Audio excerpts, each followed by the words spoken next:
नमस्कार दोस्तों। आपके बहुत ही ज़्यादा डिमांड करने पर आखिरकार मैं आपके लिए ले ही आया सैलरी के चैप्टर से परक्विजिट्स। जी हाँ, कैसे कैलकुलेशन होती है परक्विजिट्स की, ये क्या होते हैं, कितने तरह के होते हैं, किन की ट्रीटमेंट कैसी है, ये सब मैं आपको बताऊंगा इस एक्सक्लूसिव वीडियो के अंदर। इसको आप देखिए पूरा एंड तक। आपका पूरा का पूरा परक्विजिट मैं इस सिंगल वीडियो में कवर करूंगा, बहुत ही स्पेसिफिकली शॉर्ट तरीके से बताकर, और ये भी बताऊंगा कि कौन कौन से परक्विजिट्स इंपॉर्टेंट है, पेपर में आते हैं और पेपर में नहीं आते हैं। अगर आपको वीडियो पसंद आए तो इसको लाइक कीजिए, मैक्सिमम शेयर कीजिए, चैनल को सब्सक्राइब कीजिए और साथ में जो बेल आइकन है ब्लैक कलर की उसको भी टच कीजिए, ताकि आपको सारी की सारी अपडेट्स मिलती रहे जो जो भी नई वीडियोस अपलोड करता हूँ। मैं हूं आपका दोस्त अशोक कुमार और आप देख रहे हैं अपना YouTube चैनल एडोट्रिक्स।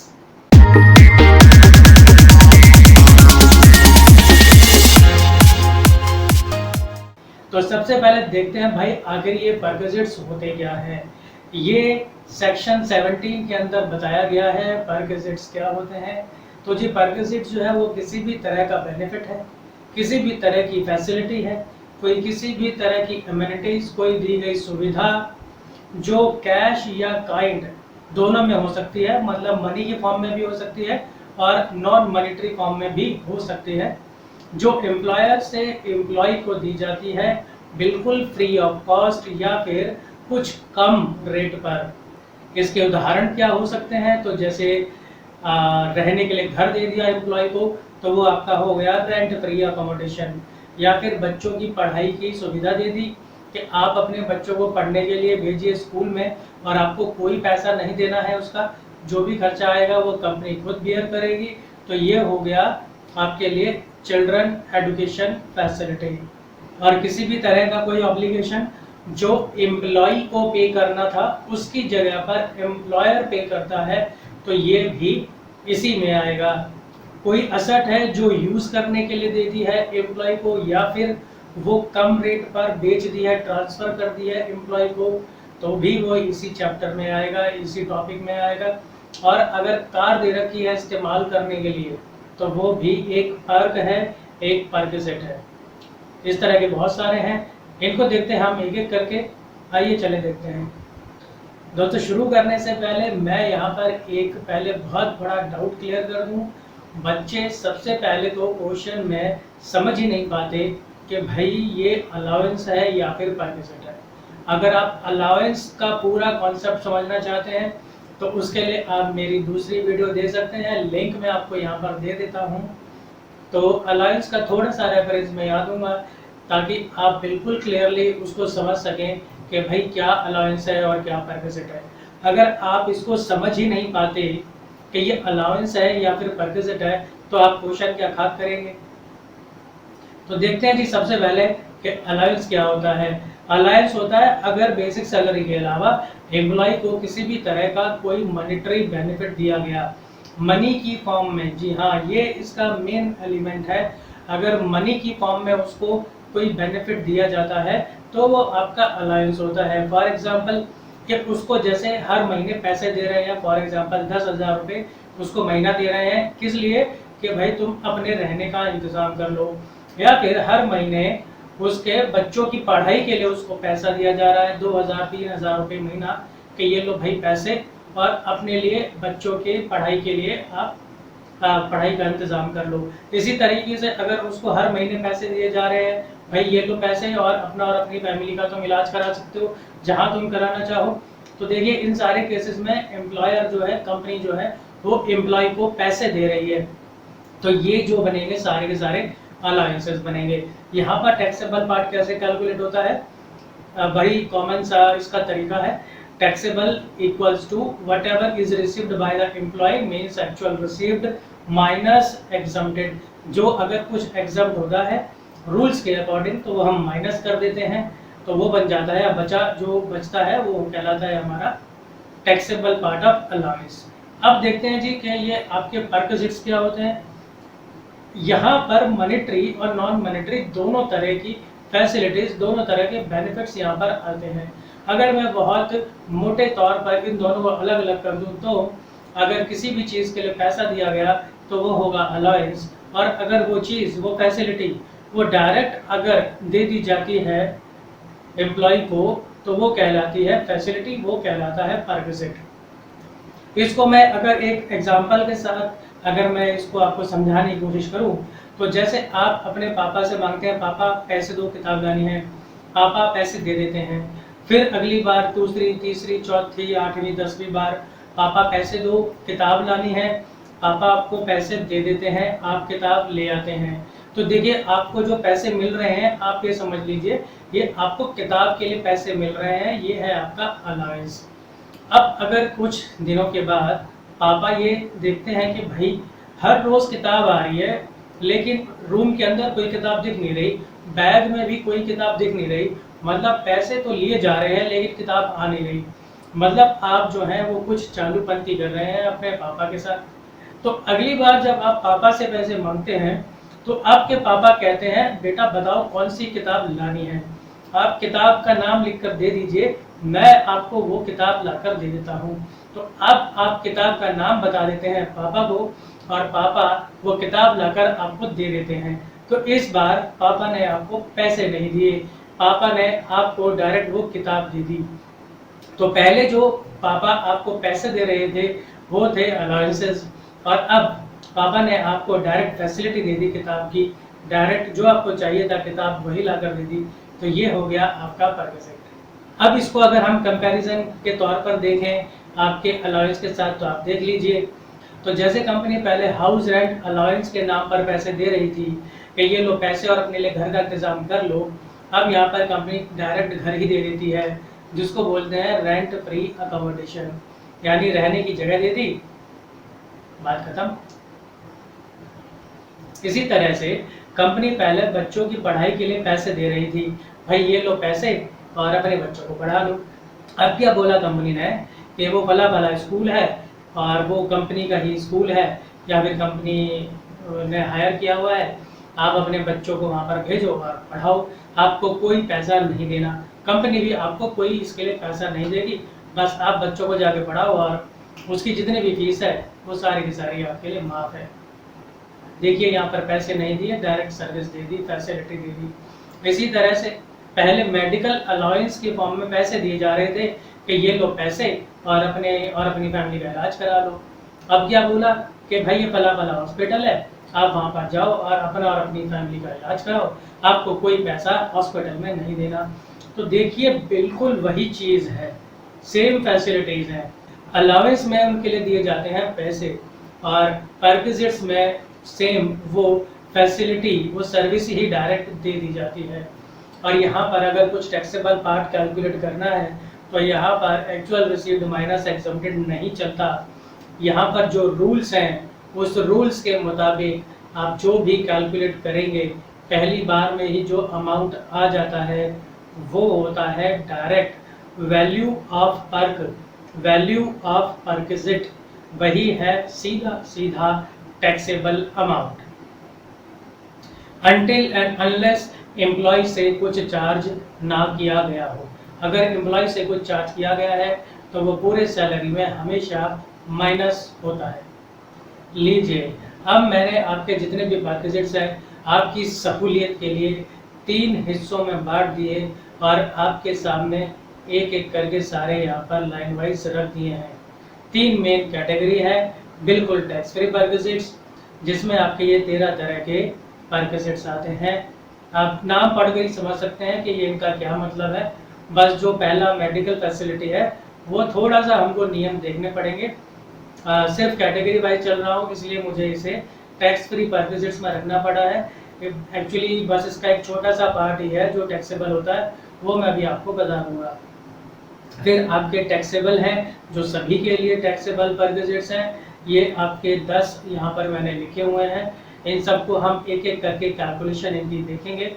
फिर इसके बाद है टैक्सेबल फॉर स्पेसिफाइड एम्प्लॉय, तो इस कैटेगरी को भी हम अलग से देखेंगे और ये भी देखेंगे कि स्पेसिफाइड एम्प्लॉय कौन होता है। आइए देखते हैं इनको एक एक करके। सबसे पहले है जी मेडिकल फैसिलिटी, यानी एम्प्लॉय को मेडिकल फैसिलिटी मिल रही है, वो बीमार होता है, उसके घर वाले अगर बीमार होते हैं तो वो हॉस्पिटल में जाते हैं, इलाज कराते हैं और वहाँ पर उन्हें कुछ भी पैसा नहीं देना पड़ता और उसका जो सारा खर्चा है वो कंपनी उठाती है, या फिर वो तब तो वहाँ पर खर्चा कर देते हैं और उसके बाद जो उसके बिल्स है वो अपनी कंपनी में जमा करा देते हैं और तब कंपनी से उनको पैसा मिल जाता है। इस तरह से जो पैसा मिलता है वो कहलाता है मेडिकल रीइंबर्समेंट। तो जी ज़्यादातर तो यहाँ पर नॉन टैक्सेबल ही है, उनके ऊपर टैक्स नहीं लगता है।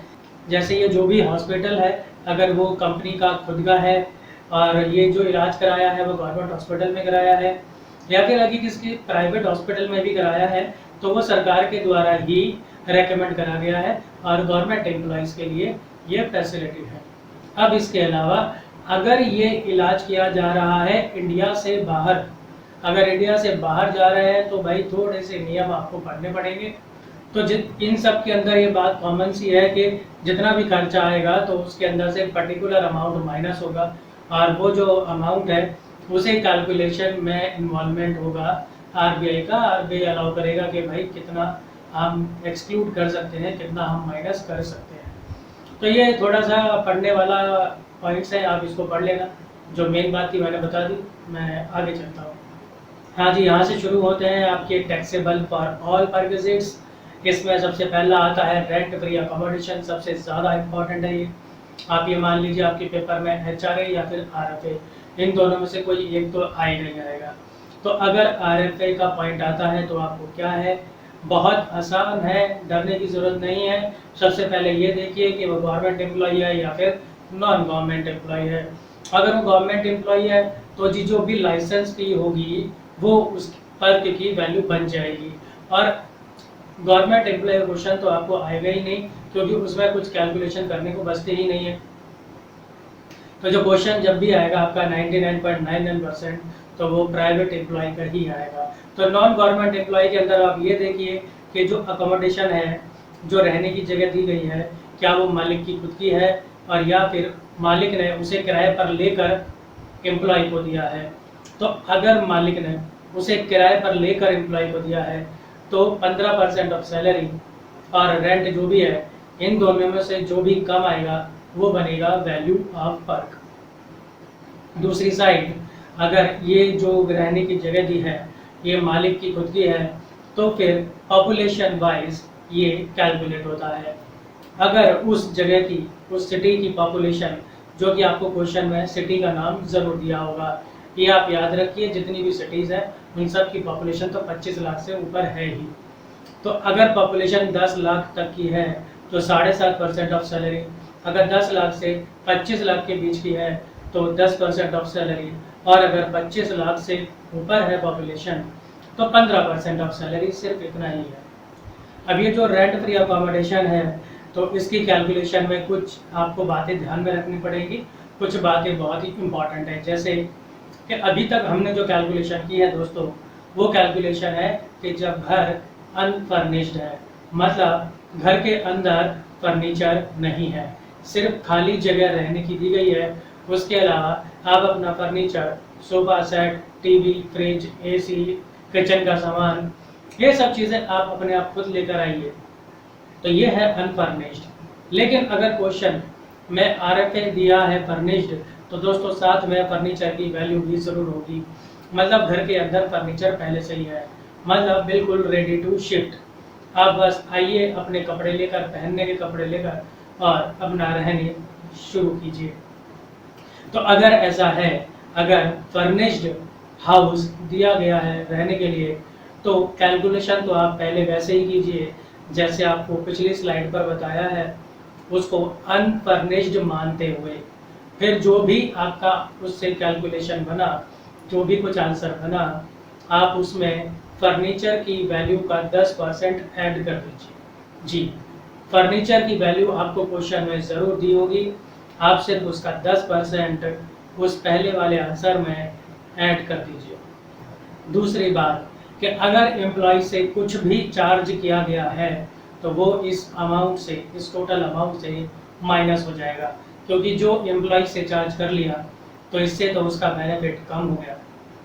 और अगर अकोमोडेशन होटल में दिया गया है तो जो भी नियम बताया है आपको 15% का, अब वो यहाँ पर हो जाएगा 24% ऑफ सैलरी या फिर होटल का रेंट, इन दोनों में से जो भी कम है वो सीधा बन जाएगा पर्क की वैल्यू।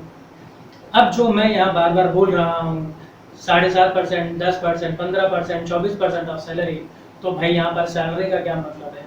यहाँ पर सैलरी का मतलब है basic salary plus DA conditional, मतलब used for retirement benefit, plus bonus, plus fees, plus commission, plus all taxable allowances. इन सबको जोड़ेंगे तो बनेगी सैलरी। फिर आप करना उसका 7.5, 10, 15 या 24%। और अगर 15 दिन का स्टे कहीं मिलता है 15 दिन तक का, तो भाई वो हम RFA नहीं मानते, उसे आप इग्नोर कर देना। और रिमोट एरिया में अगर कोई अकोमोडेशन मिला तो वो बिल्कुल टैक्स फ्री है। अब इसके अलावा जो आपके और जो छोटे मोटे परक्विजिट्स हैं वो सारे मैंने एक साथ रख दिए, जैसे इंटरेस्ट फ्री या कंसेशनल लोन। तो यहाँ पर अगर लोन दिया जाता है एम्प्लॉय को और वो कम रेट पर दिया जाता है, तो जितना भी उसको बेनिफिट हो रहा है वो मानेंगे हम इसकी value of perk. For example, अगर कंपनी ने उसको 8% के रेट पर लोन दिया है और मार्केट में जो इंटरेस्ट का रेट है, मार्केट वाला इंटरेस्ट रेट आपको बताएगा जो SBI का रेट दिया होगा, स्टेट बैंक ऑफ इंडिया का जो रेट दिया होगा। अब मान लीजिए SBI का रेट है 10% और एम्प्लॉयर ने एम्प्लॉय को लोन दिया है 8% पे, तो 2% का बेनिफिट हो गया एम्प्लॉय को लिए। तो बस ये जो 2% हुआ यही उसका वैल्यू ऑफ पर्क होगा। और अगेन अगर एम्प्लॉय से कुछ चार्ज किया गया है तो वो माइनस हो जाएगा। ट्रैवलिंग, टूरिंग, अकोमोडेशन, इसके लिए जो कुछ भी खर्चा हुआ है वो सारा का सारा और हम माइनस कर देंगे अगर एम्प्लॉय से कुछ उसके लिए चार्ज किया गया है। और अगर ये जितना भी घूमना फिरना है ये सब फुल्ली ऑफिशियल पर्पस के लिए हो रहा है तो आप इसे इग्नोर कर दीजिए, ये एम्प्लॉय के लिए कोई बेनिफिट थोड़ा ना हुआ। फ्री का खाना वगैरह, नॉन अल्कोहलिक पीने की चीज़ें अगर मिलती हैं तो वो 50 रुपये पर मील, एक बार के खाने के 50 रुपये तक का तो वो एग्जम्प्ट है और इसके ऊपर वो टैक्सेबल हो जाएगा। और याद रखिए इसके अंदर चाय, स्नैक्स वगैरह ये चीज़ें नहीं आती, ये कुछ भी टैक्सेबल नहीं है। किसी भी तरह का गिफ्ट या वाउचर या टोकन अगर मालिक से एम्प्लॉय को मिलता है तो वो 5,000 रुपये तक, चाहे कैश में मिले या इनकाइंड में मिले, अगर वो 5,000 रुपये तक एग्जम्प्ट है, 5,000 से ऊपर का वो टैक्सेबल हो जाएगा। अगर 9,000 रुपये की कोई घड़ी मिल गई तो 4,000 रुपये टैक्सेबल हो जाएगा। कोई किसी भी तरह का क्रेडिट कार्ड एक्सपेंस है, क्लब मेंबरशिप है, कोई मूवेबल एसेट दे दिया इस्तेमाल करने के लिए, मूवेबल एसेट में यहाँ पर हम लैपटॉप कंप्यूटर नहीं लेते, ये सब बहुत आसान है, छोटे छोटे आप पढ़ लीजिए। और इसके बाद है ट्रांसफ़र ऑफ मूवेबल एसेट। वो जो मूवेबल एसेट है, अब मान लीजिए अगर वो कम रेट पर, जबकि कंपनी ऐसा बहुत बार करती हैं, वो कहीं कबाड़ी को बेचने से बढ़िया वो कहती है कि हमारे कंपनी के एम्प्लॉयज़ ही इन्हें लेते हैं, तो वो उनको सस्ते में बेच देती है। तो वो उनको जो बेचती है तो वहाँ पर डेप्रिसिएशन चार्ज करने के बाद फिर कितनी वैल्यू बची और असल में कितने कम रेट पर वो बेची है एम्प्लॉय को, तो वो जो गैप होता है वही उसका बेनिफिट माना जाता है। देखिए कंप्यूटर्स या इलेक्ट्रॉनिक कोई आइटम है तो यहाँ पर हम करते हैं एक्चुअल कॉस्ट माइनस 50%, जितने साल भी वो चली है उसके लिए, और यहाँ पर मेथड लगता है return down value method depreciation का। फिर मोटर कार है उसमें 20% आ जाता है और डेप्रिसिएशन का मेथड भी सेम है। और फिर कोई दूसरी एसेट आ जाती है तो उसमें 10% है और उसमें डेप्रिसिएशन का मेथड चलता है स्ट्रेट लाइन मेथड। और अगर एम्प्लॉय का कोई किसी भी तरह का खर्चा जो मालिक पे कर रहा है तो वो यहाँ पर हम पर्क में इंक्लूड करते हैं। अब आते हैं जी आखिरी तीसरी तरह के जो हमारे पर्क्स हैं, परक्विजिट्स हैं, taxable for specified employees only. पहले तो ये देखना पड़ेगा भाई कि स्पेसिफाइड एम्प्लॉय होता कौन है। इन तीन में से कोई एक स्पेसिफाइड एम्प्लॉय होगा, तीनों में से कोई एक भी हो जाए तो वो स्पेसिफाइड एम्प्लॉय है। अगर वो एम्प्लॉय कंपनी का डायरेक्टर है, अगर उसके पास कम से कम 20% वोटिंग पावर है, अगर उसकी basic salary, DA, bonus, commission, taxable allowances जोड़ने और सेक्शन 16 की डिडक्शन माइनस करने के बाद जो बचा, अगर ये 50,000 से ज़्यादा बचा तो इन तीनों केस में कोई भी एक हो जाए तो हम कहेंगे कि वो स्पेसिफाइड एम्प्लॉय है। अब क्वेश्चन में अगर ये वाले पॉइंट्स अगर आते हैं जो मैं बताने जा रहा हूँ, तो पहले तो आप यही चेक कीजिए कि वो स्पेसिफाइड एम्प्लॉय है या नहीं। अगर वो स्पेसिफाइड एम्प्लॉय हुआ तो ही इन्हें कैलकुलेट करिएगा, अगर वो स्पेसिफाइड एम्प्लॉय नहीं हुआ तो इन्हें छोड़ देना, इनका कुछ भी मत करना। सबसे पहला आता है, देखिए sweeper, gardener, watchman, personal attendant रख लिया, gas, electricity, water, education facility. तो ये बहुत सारी यहाँ पर फैसिलिटी हैं।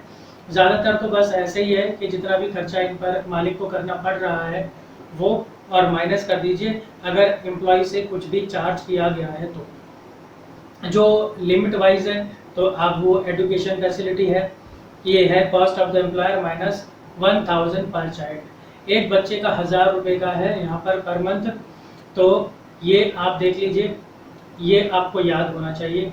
और एडुकेशन अलाउंस के अंदर जैसे बच्चों की लिमिट होती है कि सिर्फ 2 बच्चों तक ही वो मिलता है, यहाँ पर ऐसा कुछ नहीं है, कोई बच्चों की लिमिट नहीं है, जितने बच्चे होंगे उन सभी के ऊपर ही ये फैसिलिटी पूरी की पूरी कैलकुलेट होगी। इसी तरह से अगर फ्री या फिर कंसेशनल कम रेट पर घूमने फिरने के लिए जर्नी पर भेजा है ट्रांसपोर्ट एम्प्लॉयज़ को, तो जो जो कुछ भी चार्ज हो रहा है एम्प्लॉय से वो माइनस कर देते हैं। इसी तरह से स्वेट इक्विटी शेयर या स्पेसिफाइड सिक्योरिटीज़ दी जा रही है एम्प्लॉयज़ को, तो जो फेयर मार्केट वैल्यू होगी वो उसकी वैल्यू ऑफ फर्क बन जाएगी और आप माइनस कर दीजिए अगर एम्प्लॉय से कुछ भी चार्ज किया गया है। अप्रूव्ड सुपर एनुशन फंड का अगर पैसा है तो वो 1,25,000 रुपये से ऊपर का अमाउंट जो है वो टैक्सेबल होगा। और लास्ट है सबसे इम्पोर्टेंट पार्ट, कार आप ये मान लीजिए कि 90% तो पेपर में भाई आता ही आता है इसके ऊपर पॉइंट। तो इसमें आपको कुछ चीज़ें जो है वो ध्यान में रखने वाली हैं, जैसे कि कार किसकी है, मालिक की या फिर एम्प्लॉय की, उसका जो इस्तेमाल है वो किस तरह का है, मतलब ऑफिशियल पर्पज़ है या पर्सनल पर्पज़ के लिए हो रही है या फिर दोनों के लिए हो रही है। फिर इसके जो खर्चे हैं वो कौन उठा रहा है ना, मालिक उठा रहा है या फिर एम्प्लॉय उठा रहा है। तो और फिर उसके बाद कि भाई जो गाड़ी का साइज़ है वो कैसा है, गाड़ी छोटी है या बड़ी है। तो ये 4 पॉइंट हैं जो आपको ध्यान में रखने हैं। तो जी सबसे पहले तो यही है कि वो गाड़ी जो मालिक की है या फिर एम्प्लॉय की है। तो अगर वो गाड़ी देखिए एम्प्लॉय की है तो उसमें फिर आप ये देखिए कि गाड़ी का इस्तेमाल कैसा हो रहा है। अगर ऑफिशियल पर्पज़ के लिए है तो बिल्कुल नील है, कुछ भी इसमें कैलकुलेट नहीं होगा। और अगर इसका प्राइवेट पर्पज़ के लिए इस्तेमाल हो रहा है, अपने खुद के पर्सनल यूज़ के लिए, तो इसका जितना भी खर्चा मालिक ने उठाया है वो इसके लिए बेनिफिट होगा और वो वैल्यू ऑफ फर्क बनेगा। अगर ये गाड़ी दोनों के लिए इस्तेमाल हो रही है, पर्सनल पर्पज़ के लिए भी और ऑफिशियल पर्पज़ के लिए भी, तो इसमें आप करेंगे जो भी असली एक्चुअल एक्सपेंडिचर आया माइनस 1800 रुपये या 2400 रुपये, और अगर ड्राइवर भी है तो 900 रुपये पर मंथ। अब आइए दूसरी साइड पर, जहाँ से ज़्यादातर क्वेश्चन आता है कि भाई अगर ये गाड़ी जो है वो मालिक की है, एम्प्लॉय को दी है इस्तेमाल करने के लिए और वो उसका इस्तेमाल कर रहा है, इस्तेमाल है अगर उसका पूरा फुल्ली ऑफिशियल, तो भाई ये तो उसके लिए कोई फ़ायदे वाली बात नहीं हुई, तो इसलिए ये हो जाएगा नील। और अगर ये पूरा का पूरा प्राइवेट पर्पज़ के लिए यूज़ कर रहा है तो भाई अगेन ये तो फिर से पूरा बेनिफिट हो गया। तो यहाँ पर वैल्यू बनती है 10% ऑफ कार, माइनस करेंगे अगर एम्प्लॉय से कुछ भी चार्ज किया गया है तो। और अगर पार्टली यूज हो रहा है, ऑफिस के लिए भी यूज कर रहा है एम्प्लॉय और अपने पर्सनल एक्सपेंसेस के लिए भी, अपने पर्सनल यूज के लिए भी वो इसका इस्तेमाल कर रहा है, यहाँ से सबसे ज़्यादा क्वेश्चन आता है। तो आप ये देखिए कि जो खर्चे हैं वो कौन उठा रहा है, मालिक उठा रहा है या फिर एम्प्लॉय उठा रहा है। अगर ये खर्चे मालिक उठा रहा है तो इसके अंदर आपको करना होगा 1800 रुपये पर मंथ। अगर गाड़ी छोटी है, छोटी का मतलब है 1.6 क्यूबिक कैपेसिटी तक की गाड़ी होती है तो उसको हम छोटी गाड़ी बोलते हैं। और अगर गाड़ी बड़ी है, 1.6 सीसी से बड़ी गाड़ी है तो 2400 रुपये पर मंथ, और अगर ड्राइवर है साथ में तो 900 रुपये पर मंथ। ये बनेगी वैल्यू ऑफ वर्क। अब अगर इस्तेमाल तो दोनों पर्पज़ के लिए हो रही है, लेकिन जो एम्प्लॉय है वो अपने पर्सनल वाले खुद उठा रहा है, तो जी इस केस के अंदर क्या होगा, अब ये छोटी गाड़ी के लिए हो जाएगा 600 रुपये पर मंथ, बड़ी गाड़ी के लिए हो जाएगा 900 रुपये पर मंथ। और ड्राइवर अगर है तो एडिशनल 900 रुपये पर मंथ। तो दोस्तों ये थी सैलरी के परक्विजिट्स के ऊपर वीडियो। इसमें मैंने सब कुछ आपको बताने की कोशिश की है शॉर्ट फॉर्म के अंदर, ताकि आप जल्दी से थोड़ी देर के अंदर ही पूरा का पूरा परक्विजिट रिवाइज कर सकें। दोस्तों आशा करता हूँ आपको ये वीडियो ज़रूर पसंद आया होगा। आपको खुद भी पढ़ना है अच्छे से और दोस्तों को भी शेयर करनी है मैक्सिमम। इसी तरह से जुड़े रहिए हमारे साथ। आपको किसी भी तरह के और डाउट्स हैं आप कमेंट बॉक्स में पूछ सकते हैं या कॉल भी कर सकते हैं नंबर पर। मिलता हूँ मैं आपसे अगली वीडियो में। जुड़े रहिए हमारे साथ। धन्यवाद।